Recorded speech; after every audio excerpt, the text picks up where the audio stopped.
You're Superp back with another video, and finally got to see the Flash movie. This movie has been in developmental hell.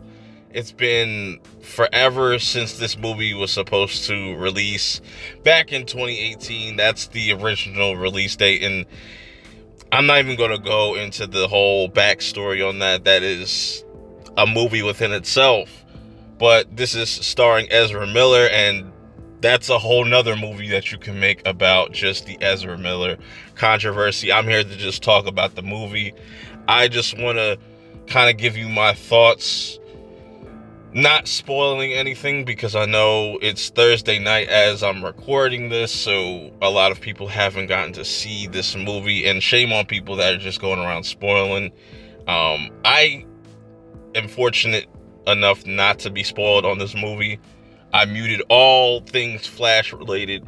But yeah, let's get into the story of this, because I found the story to be pretty interesting for the most part. This being kind of like a Flashpoint-esque, not exactly to the T with the comics, not even with the animated film. They had to kind of do their own thing. And I enjoyed myself a lot with this story because it plays out normally how the Flash would try to do something where he wants to fix things between his mom dying, and every time he tries to go fix it, it fucks up something else within the timeline, him using the Speed Force. But what I like about this Flash, Ezra Miller's Flash in this, that he's very much established as the Flash. Like, he could phase through walls. His powers are really fucking dope. I even like how the Speed Force looks in this, that it's like all these different outcomes that you kind of see. Some of them are slightly tweaked, but it kind of looks like this big ass like Coliseum, kind of like circular, different rings of time, I guess you would want to say, with him in the middle of it. That stuff was really cool, and just the way he uses his powers was really dope. Yes, some of the special effects in this movie aren't the best, but I don't get too caught up with that because I think the story still kind of holds up. And with Barry in this changing things in time, one thing leads to another where he meets a younger version of himself, and this is where things start to get really interesting. And I like how this movie starts off also with the Flash on a mission, pretty much, or helping out Ben Affleck's Batman. And I think Ben Affleck's Batman did a really good job in this for the little amount of screen time he was in.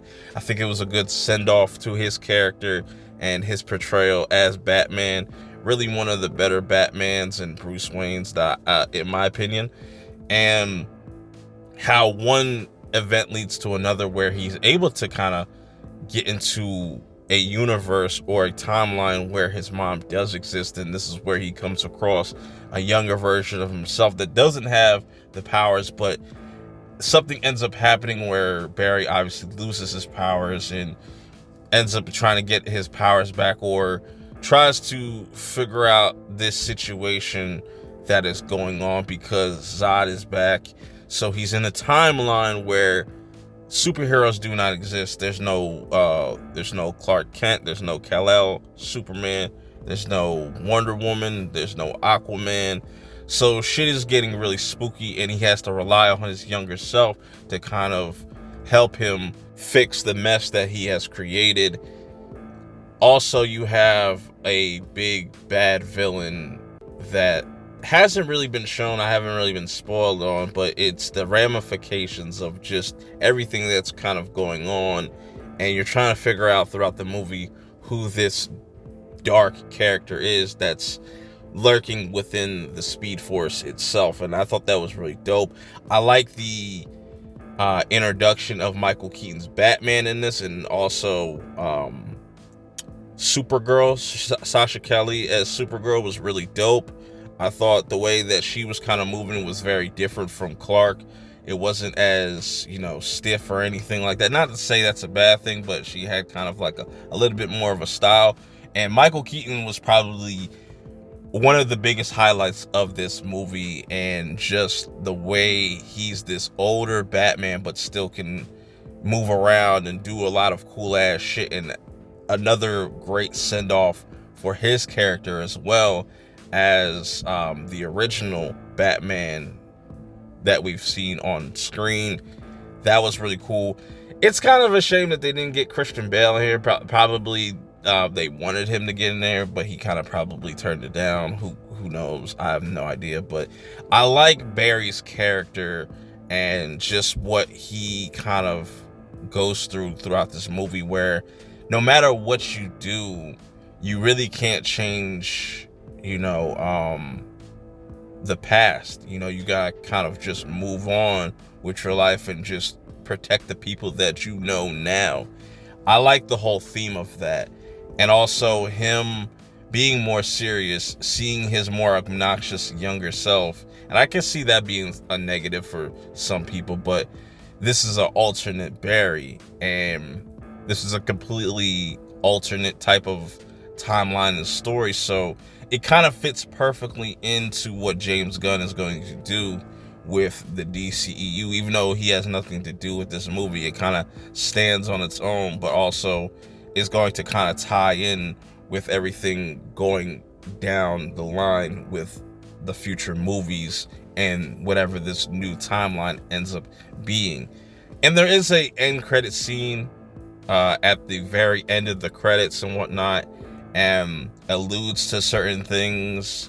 I'm curious to see what they're going to do with a Flash 2. If Ezra is going to end up coming back, I'd be okay with it, because I think Ezra did a pretty good job with this portrayal of Barry Allen, even though I think it's cool to try to give it to somebody else. I know a lot of people want the Flash from the TV series, Grant Gustin, to play the main Flash, but I'll be cool with them going with a completely different character. I think this is also a good send-off for just Ezra Miller's portrayal as the Flash if they wanted to move on.